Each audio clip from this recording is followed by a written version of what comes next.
L'Iran avertit qu'il n'a même pas utilisé une fraction significative de ses capacités de missiles contre Israël pendant ces 12 jours. Mais Israël et les États-Unis se réarment. Les États-Unis envisagent même d'envoyer des bombardiers B-2 en Israël afin de se préparer à la prochaine phase de ce conflit avec l'Iran. Alors, Larry, quelle est votre analyse de la situation? Peut-être votre évaluation de la guerre de 12 jours et de l'état actuel des choses?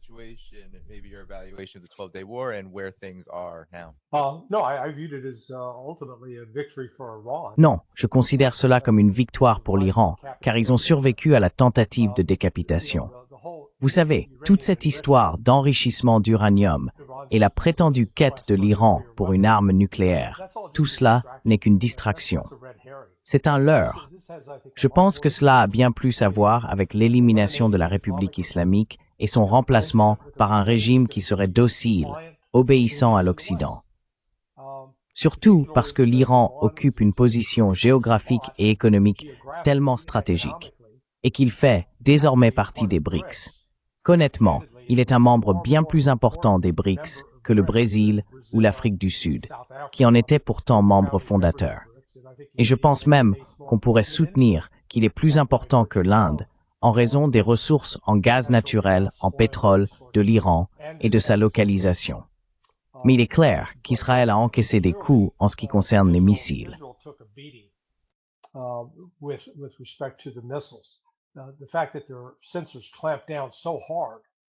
Le fait que leurs censeurs aient autant réprimé la couverture médiatique sur ce qui avait réellement été touché. Quand on y regarde de plus près, je dis toujours, comparez ce qui s'est passé entre la Russie et l'Ukraine au cours des 3 dernières années et 5 mois. Pendant cette période, la Russie a lancé de nombreux missiles balistiques, de nombreux missiles de croisière. Ils ont largué des bombes. Ils les ont frappés avec des dizaines de milliers de drones. Or, l'Iran est 3 fois plus grand que l'Ukraine, à la fois en superficie et en population. Donc, lorsqu'il s'agit d'échanger des missiles, l'Iran a fermé l'aéroport Ben Gourion. Israël n'a qu'un seul aéroport international. Il n'y avait aucun autre moyen pour les civils de partir. Alors que l'Iran disposait de 29 aéroports internationaux. Israël en a fermé 2. Il leur en restait donc encore 27 en fonctionnement.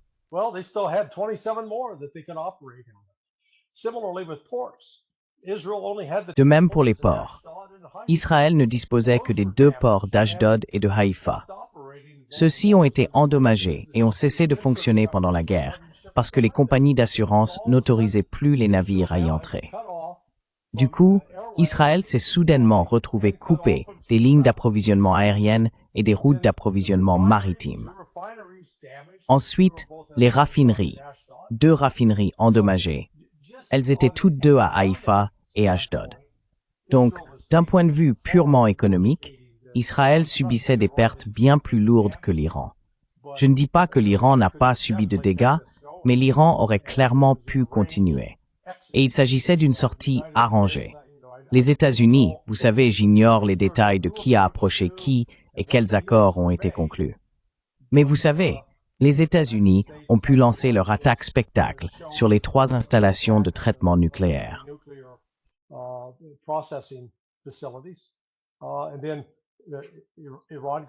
Et puis l'Iran a pu faire son numéro à la base aérienne d'Al-Udeid. Mais vous savez, il n'y a pas eu de mort massive d'un côté comme de l'autre. Donc je pense que l'Iran doit maintenant se préparer. Ce n'est pas fini. L'Occident va revenir. Israël en a l'intention, mais Israël seul n'en a pas la capacité. Il a besoin des États-Unis. Et donc de ce point de vue, je ne peux pas exclure la possibilité d'un faux drapeau.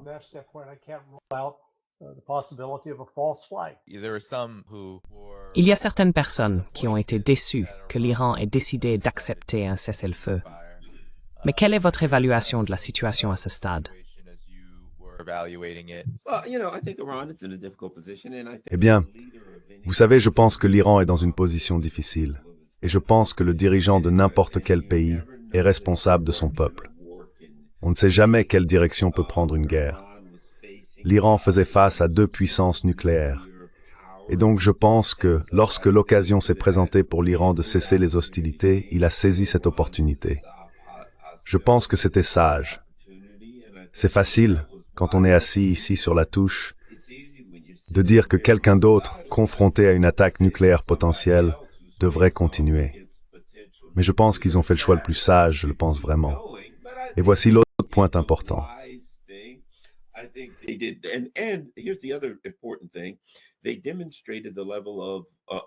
Ils ont fait preuve d'un niveau de moralité et de responsabilité dans ce conflit, de sorte que les gens du monde entier les regardent et disent « Eh bien, vous l'avez dit dès le début, si vous arrêtez de me tirer dessus, j'arrêterai de vous tirer dessus. » Et vous avez continué à tenir parole. Donc je pense qu'à l'issue de cette situation, l'Iran est apparu, premièrement, comme étant tout à fait capable de se défendre. Et je pense qu'ils ont donné l'image d'être les adultes dans la pièce.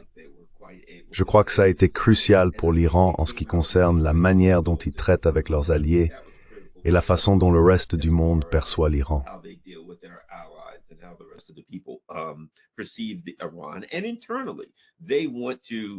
Et en interne, ils veulent, je vais le dire comme ça, parce que c'est quelque chose que mon père disait toujours.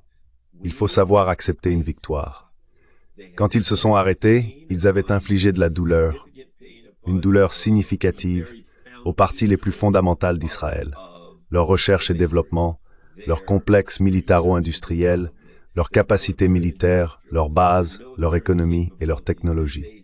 Ils avaient donc infligé des pertes à leurs ennemis.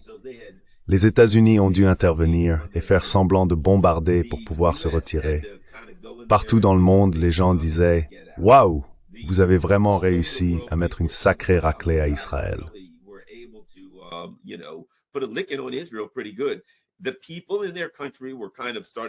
Les gens dans leur pays commençaient un peu à se serrer les coudes en disant « Vous savez, certains d'entre nous étaient peut-être un peu énervés contre le gouvernement. Mais vous savez quoi ?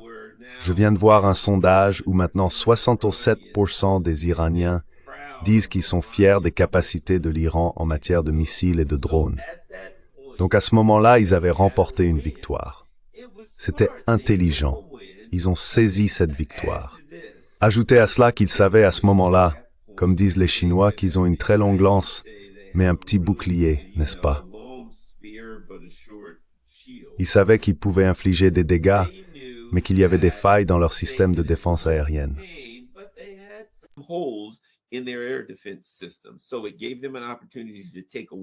Cela leur a donc donné l'occasion de remporter une victoire chez eux, une victoire à l'étranger, d'infliger des pertes à leurs ennemis, et maintenant d'avoir le temps de se regrouper, car ils savaient que ce n'était pas simplement terminé. Ça ne l'est pas, mais ils avaient l'opportunité de se réorganiser, de rencontrer certains de leurs alliés, de renforcer leur système de défense aérienne, et peut-être de faire d'autres choses nécessaires, comme construire davantage de missiles pour pouvoir se défendre. Donc je pense que, pour de nombreuses raisons, c'était une décision très judicieuse de la part des Iraniens. Et je dirais aussi ceci, pour riposter contre les Iraniens, je pense que les États-Unis doivent le faire, car Israël est désormais vraiment un tigre de papier. Leurs bases ont été éclaboussées.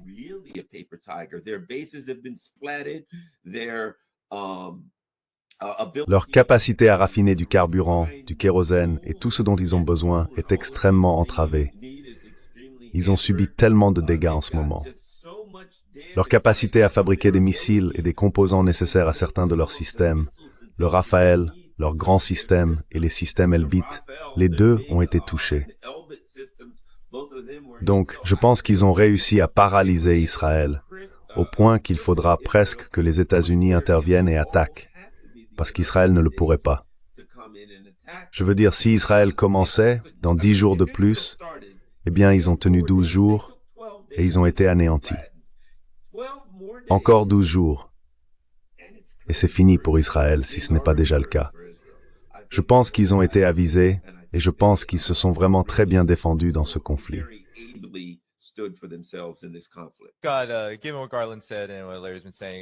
Compte tenu de ce qu'a dit Garland et de ce que Larry répète, peut-être pourriez-vous évaluer l'aspect militaire de tout cela.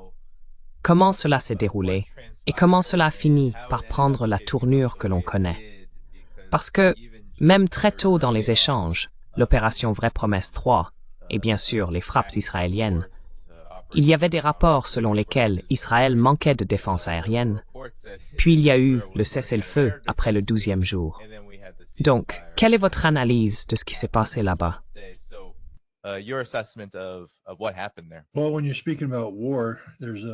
Eh bien, lorsqu'on parle de guerre, il y a deux choses à considérer. Premièrement, pour citer l'ancien Karl von Clausewitz, la guerre est la continuation de la politique par d'autres moyens. Il faut donc examiner quel était l'objectif politique et pas seulement l'action militaire. Ensuite, il y a un vieil adage. Aucun plan ne survit au premier contact avec l'ennemi. Peu importe ce qu'Israël, les États-Unis et l'Iran imaginaient qu'un conflit donnerait, cela s'est finalement déroulé de manière totalement différente. Si l'on considère la guerre comme extension de la politique par d'autres moyens, l'objectif déclaré d'Israël en attaquant l'Iran, du moins au départ, était de détruire sa capacité à produire des armes nucléaires.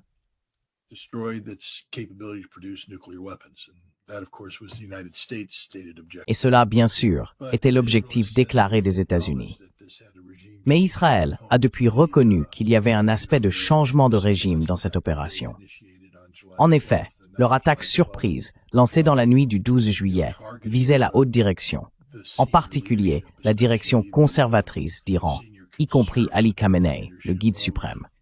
Les Israéliens ont reconnu qu'ils tentaient de le tuer. Ils ont frappé certains endroits où ils pensaient qu'il se trouvait, mais il n'y était pas. Ils ont continué à le traquer sans parvenir à le trouver. Trump s'est vanté de savoir où se trouve Khamenei et qu'on pourrait le tuer à tout moment, s'est-il vanté. Pourquoi?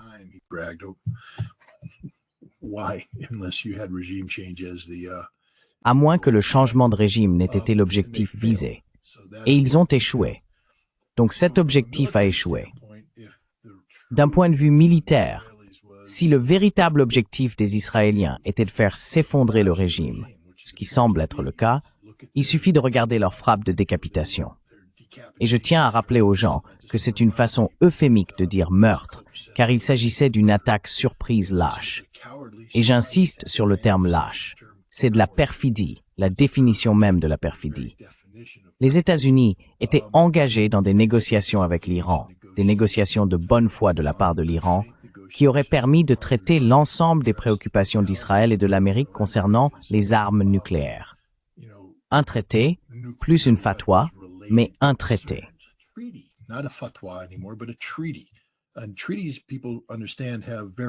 Et les traités, les gens le savent, comportent des mécanismes de vérification intégrés. Donc ce n'était pas simplement « nous allons signer un traité, faites-nous confiance ».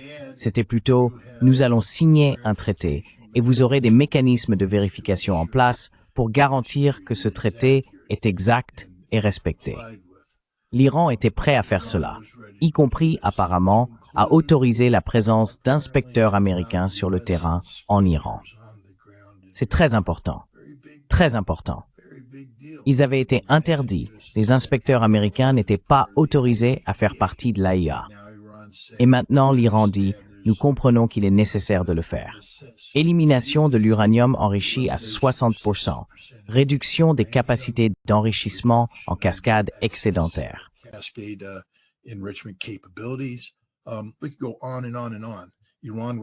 Nous pourrions continuer ainsi indéfiniment. L'Iran agissait de bonne foi et se préparait à une 6e manche décisive. Et Israël a dit « oui, nous sommes d'accord avec cela ». Puis ils ont lancé leur attaque. Il s'agissait d'une attaque contre des hommes qui dormaient chez eux avec leur famille. Ce n'est pas une traque contre le méchant général iranien qui travaille dehors, complotant pour détruire le monde.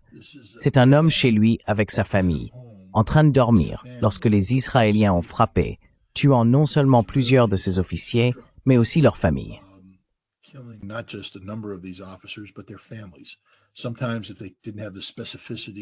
Parfois, s'ils ne disposaient pas de renseignements précis sur l'immeuble où ils habitaient, ils bombardaient simplement l'immeuble entier, tuant tout le monde à l'intérieur, y compris toutes les autres femmes et enfants innocents qui vivaient dans ce bâtiment. C'était donc un acte lâche commis par les Israéliens. Et cela n'a pas fonctionné. La guerre est une extension de la politique par d'autres moyens. L'objectif politique était un changement de régime, et cela n'a pas marché. Vous avez vu les Israéliens, après leur tentative de changement de régime, essayer de faire pression sur les Iraniens en disant au président modéré survivant « Laissez-nous simplement terminer la destruction de vos installations nucléaires et tout sera fini. »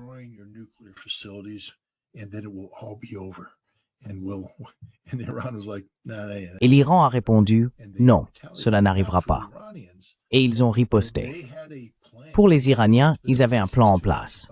Ce plan existe depuis 2005, 2006. Du moins, c'est à ce moment-là qu'il a commencé, à l'époque où ils craignaient que les États-Unis ne mettent en œuvre la déclaration de Wesley Clark sur 7 nations en 7 ans.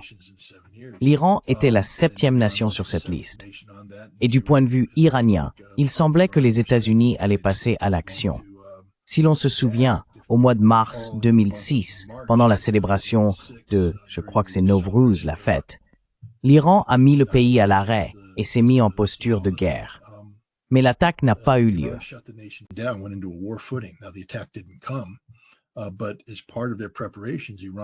Mais dans le cadre de leurs préparatifs, l'Iran a divisé son territoire en 57 districts militaires différents, chacun étant prêt à mener une résistance indépendante pendant jusqu'à 2 ans. Cela signifie que si une décapitation avait lieu, l'Iran ne s'effondrerait pas. Le pays est conçu pour continuer à fonctionner même sans instruction de Téhéran. Et l'Iran a continué à s'enterrer, à renforcer beaucoup de ses villes souterraines. Vous voyez les villes de missiles, etc., qui sont intégrées dans un district militaire afin que ce district puisse poursuivre des opérations offensives contre Israël ou des cibles occidentales de sa propre initiative. Il n'a pas besoin de Téhéran. Ce système était donc en place, puis Israël a frappé, et ce plan est tombé à l'eau.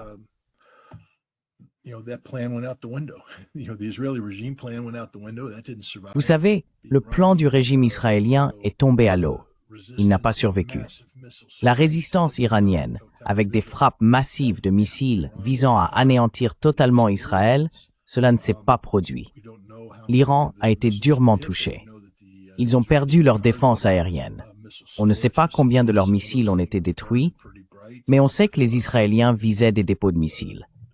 Certains de ces endroits brûlaient très fort, avec des variations dans l'intensité des flammes, ce qui laisse penser que des éléments comme des moteurs de fusée brûlaient là-bas. Donc l'Iran a dû s'adapter, et ils l'ont fait.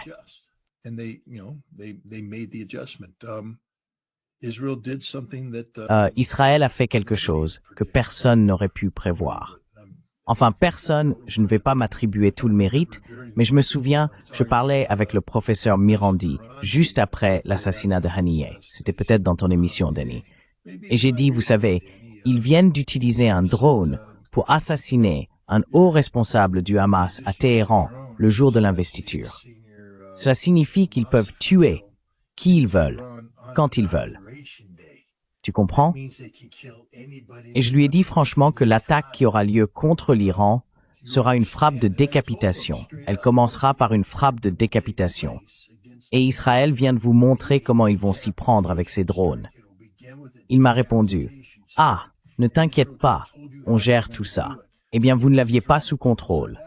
Les Israéliens ont utilisé des drones pour mener une décapitation, et vous n'étiez pas prêts. Et quand vous l'avez découvert, vous avez réalisé que les Israéliens, c'était pas juste 1 ou 2 drones, ils avaient des usines entières de drones.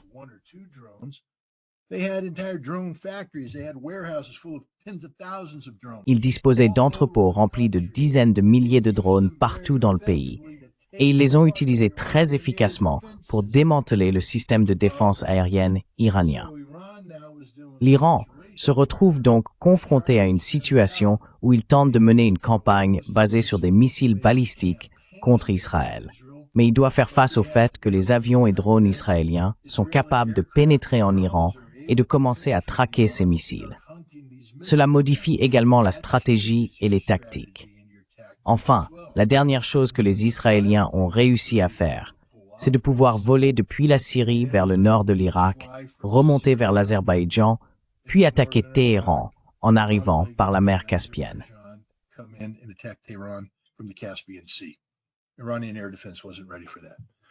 La défense aérienne iranienne n'était pas prête à cela.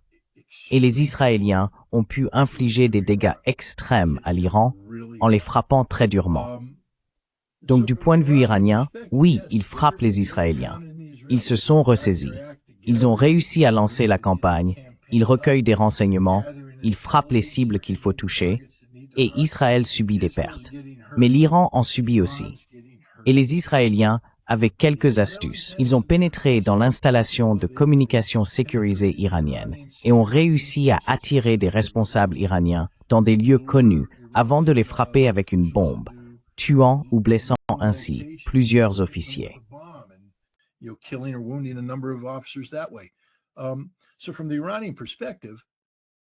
point de vue iranien, il s'agit d'une guerre qui échappe rapidement à tout contrôle. L'Iran ne contrôlait pas ce conflit. Il contrôlait les frappes contre Israël, mais il ne maîtrisait certainement pas ce qui se passait à l'intérieur de l'Iran. Et c'est une situation dangereuse. Les Israéliens, de leur côté, n'étaient pas non plus en contrôle.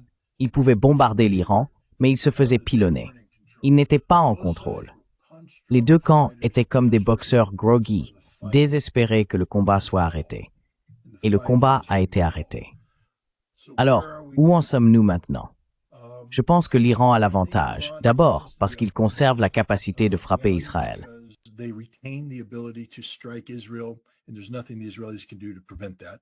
Et il n'y a rien que les Israéliens puissent faire pour empêcher cela. Aucun déploiement de système de défense antimissiles balistiques ne changera le fait qu'Israël disposait de tous les systèmes de défense antimissiles balistiques nécessaires pendant ces 12 jours, et ils n'ont pas pu arrêter les Iraniens. Mais maintenant, les capacités de drones du Mossad ont été anéanties, donc ils n'auront plus cet atout.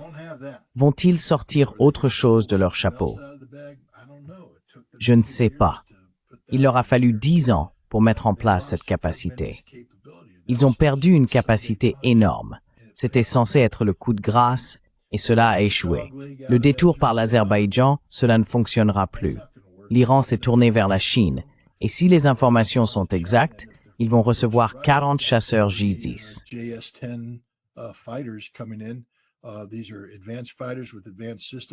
Ce sont des chasseurs avancés, avec des systèmes sophistiqués, des radars de pointe, et vous effectuez une patrouille aérienne de combat au-dessus de la mer Caspienne. Tout ce qui entre dans la mer Caspienne sera abattu. Donc les Israéliens perdent cet avantage.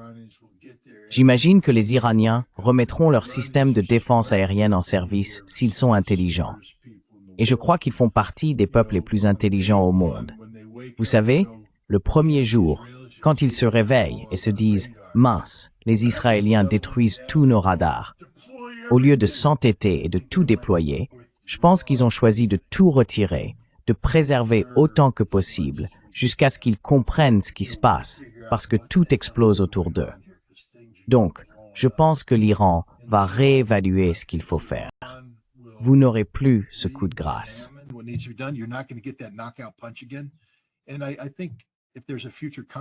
Et je pense que s'il y a un futur conflit, Israël va de nouveau se faire écraser. Il n'y a rien qu'il puisse faire pour l'empêcher. Et la capacité d'Israël à nuire à l'Iran sera fortement réduite. Je dirais simplement ceci. Ce qui a été démontré à travers tout cela, c'est que le mythe de l'invincibilité israélienne a été détruit. Et le mythe de la puissance militaire américaine a également été entamé. Vous savez, nous n'avons pas pu arrêter les Houthis. Nous avons lancé ce seul raid contre l'Iran, puis nous avons arrêté, et nous nous en sommes attribués le mérite. Encore une fois, comme Trump l'a dit, « ces Houthis ont capitulé. Mec, ces Iraniens ont capitulé. » Mais en réalité, ce n'était pas l'Iran qui demandait le cessez-le-feu, c'était Israël. Donc je suis d'accord avec Scott sur le fait que l'Iran a subi des dégâts importants. Mais c'est un pays bien plus grand, il peut encaisser, tout comme un grand peut encaisser plus de coups d'un enfant qu'un enfant ne peut en encaisser d'un grand. Et c'est un peu le même principe. Garland, quelle est donc votre évaluation, compte tenu de tout ce dont nous avons parlé concernant Israël et l'Iran? Bien sûr, la guerre d'agression menée par les États-Unis et Israël contre l'Iran, et la possibilité qu'une nouvelle phase Une nouvelle escalade se profile à l'horizon.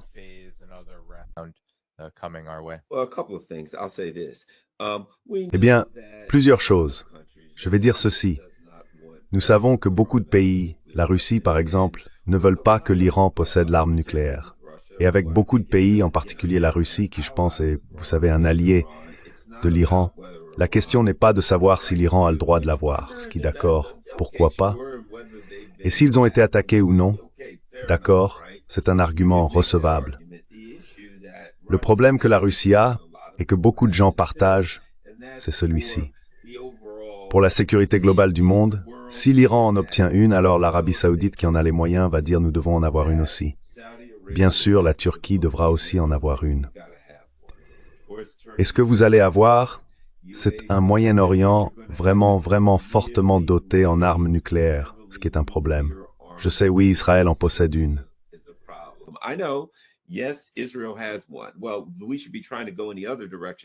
Eh bien, nous devrions essayer d'aller dans l'autre sens, pas vers l'avant. Donc je pense que beaucoup de pays ne se demandent pas seulement si l'Iran devrait avoir la possibilité de se défendre avec une arme nucléaire. C'est que si cela arrive, alors... Et il y a des pays comme voici l'un des sujets de discussion. S'il y avait une grande guerre, certains de ces pays comme les Émirats arabes unis ou l'Arabie saoudite pourraient potentiellement tomber. Parce que vous avez des pays où 98% des gens, les gens dans la rue, soutiennent les Palestiniens, mais où le gouvernement suit en quelque sorte l'Occident et aide à défendre contre les missiles qui arrivent en Israël, etc. Ce qui signifie que dans une grande guerre, certains de ces pays pourraient tomber. Beaucoup de gens ont dit, écoutez, qui sait si ces pays vont même rester solidaires avec ce qui se passe au Moyen-Orient.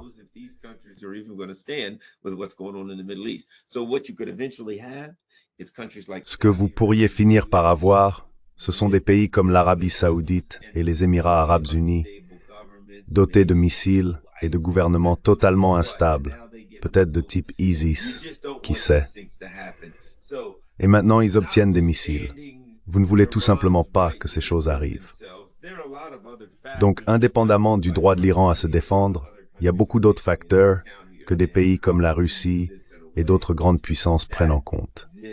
Ils se demandent comment faire en sorte que la prolifération nucléaire ne devienne pas incontrôlable. Et je pense que c'est une façon responsable de voir les choses. Mais quand je regarde les attaques, l'un des sujets de discussion, quand on parle de l'option Samson, des États-Unis faisant quelque chose comme utiliser une arme nucléaire, la fermeture du détroit d'Ormuz.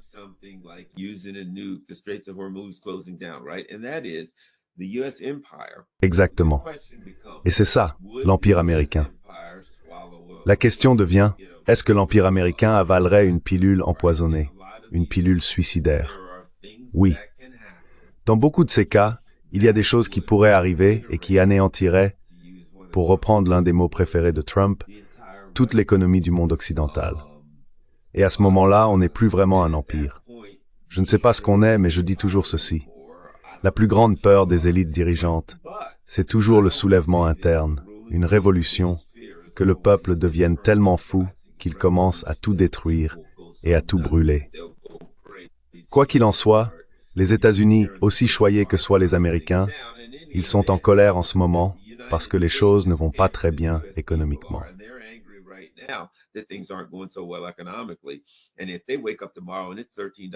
Et si demain ils se réveillent et que l'essence coûte 13 $ le gallon, qu'il y a de l'hyperinflation et qu'il faut une brouette pleine de billets, juste pour acheter une brouette afin de transporter son argent, alors tout va s'effondrer. Donc je pense qu'il y a certainement une inquiétude parmi ceux qui dirigent ce pays. Il faut avancer prudemment. Car est-ce qu'on veut vraiment dire qu'on croit tellement à tout cela qu'on est prêt à anéantir toute l'économie occidentale? On perdrait le pouvoir, on pourrait être tué. Tout ce qui fait la grandeur de cet empire, toutes ces choses que nous trouvons si formidables, pourraient disparaître.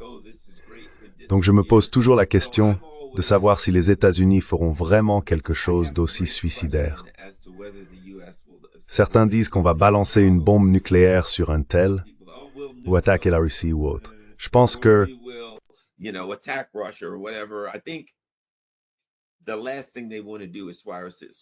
La dernière chose qu'ils veulent faire, c'est avaler une pilule suicidaire. Mais encore une fois, on ne sait jamais. Je vais le dire comme ça. Si vous êtes de l'autre côté de cette pilule suicidaire, vous ne pouvez pas vraiment dire avec certitude s'ils le feront ou non. Ce que je pense, c'est ceci, et c'est ce qui me revient sans cesse quand les gens disent qu'Israël se prépare à attaquer l'Iran à nouveau. Israël a vraiment essuyé de lourds coups. Et Israël, tel que nous le connaissions, n'est plus le même Israël.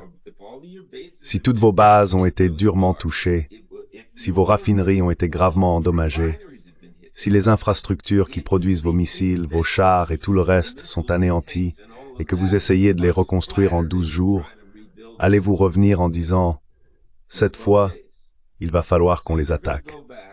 Cette fois, on n'aura pas 12 heures sans système de défense aérienne pour pouvoir tous les frapper. »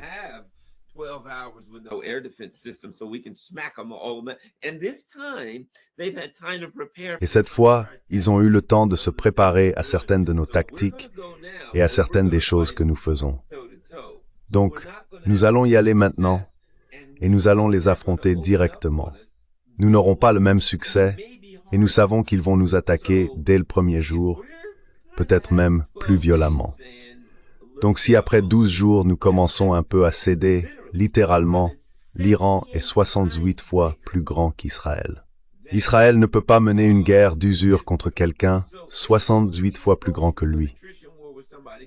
Que vont-ils faire après encore 12 jours? Ils ont failli être détruits en 12 jours. Donc d'accord, ils vont attaquer à nouveau et dans 12 ou 14 jours, sans parler du fait que les dégâts causés en 12 jours seraient exponentiels sur la période suivante. Ce ne serait pas simplement la même quantité de dégâts tous les 12 jours. Ce serait comme un boxeur qui se fait une coupure.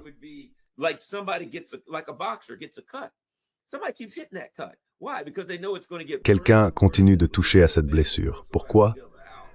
Parce qu'ils savent que ça va empirer et saigner tellement que la personne devra sortir, non? 12 jours de plus seront 10 fois pires que les 12 premiers jours. Je ne vais pas dire qu'ils ne le feront pas. Ils pourraient. Je ne sais pas. Je ne vois pas comment Israël pourrait le faire. Je pense que les États-Unis devraient le faire. Et je ne sais pas. Je pense que Trump a vraiment eu peur à cause de certains partisans de MAGA qui paniquaient.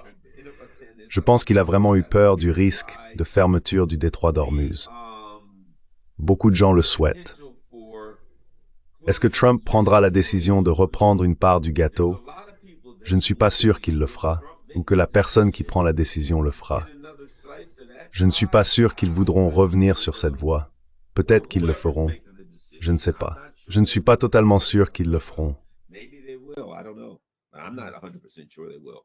Eh bien, 2 bombardiers envoyés en Israël feraient-ils une différence?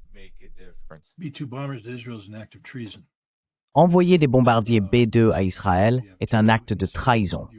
C'est insensé. Il y a 2 membres du Congrès américain complètement fous qui en parlent. Le bombardier B-2 est un système d'armes stratégique, hautement classifié. L'idée que nous puissions le donner à Israël est tout simplement ridicule. Je veux juste rappeler aux gens de ne pas oublier l'USS Liberty. Mais ce n'est pas le pire de ce qu'Israël a fait. Israël nous espionne tout le temps, nous trahit. Allez, faites des recherches sur le chasseur Lavi. L-A-V-I. C'était la réponse d'Israël au F-16. Ils allaient produire leur propre avion de chasse, mais ils se sont largement inspirés du projet F-16.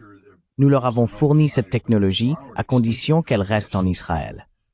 Et voilà qu'un chasseur Lavi se retrouve en Chine, dans un centre de recherche et développement, en train d'être rétro-conçu par les Chinois. Israël a conclu un accord secret avec la Chine.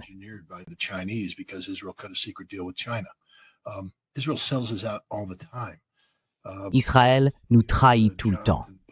Vous savez, Jonathan Pollard était un espion qui a été arrêté dans les années 1980. Il a remis à Israël les joyaux de la couronne de la communauté du renseignement américain.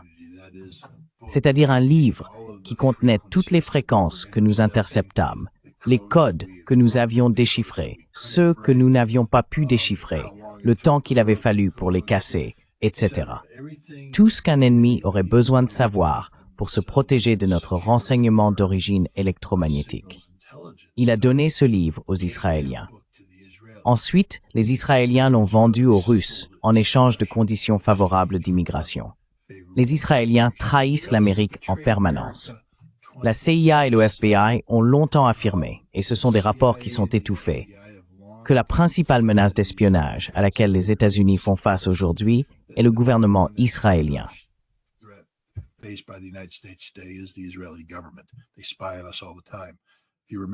Ils nous espionnent tout le temps. Si vous vous souvenez, il y a eu une controverse autour de l'AIPAC à l'époque où, je crois, Rosen et Franklin, deux membres de l'AIPAC, ont été arrêtés et enquêtés pour espionnage. Ils transmettaient des informations classifiées du Pentagone via l'AIPAC à un responsable consulaire israélien. Ils espionnent, c'est ce qu'ils font. La Maison-Blanche de Barack Obama a été complètement infiltrée par des dispositifs d'écoute technique.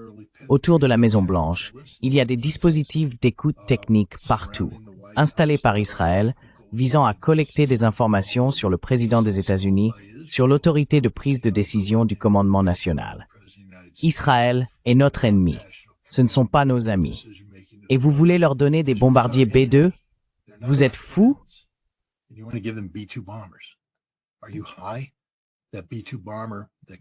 Ce bombardier B-2, ces informations classifiées concernant le bombardier B-2 seront vendues à nos ennemis avant même que vous ne vous en rendiez compte.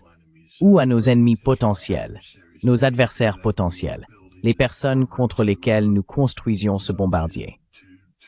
Je pense donc que c'est un acte de propagande absurde, mais c'est aussi un acte de trahison, et il devrait être traité comme tel. Ces personnes devraient faire l'objet d'une enquête.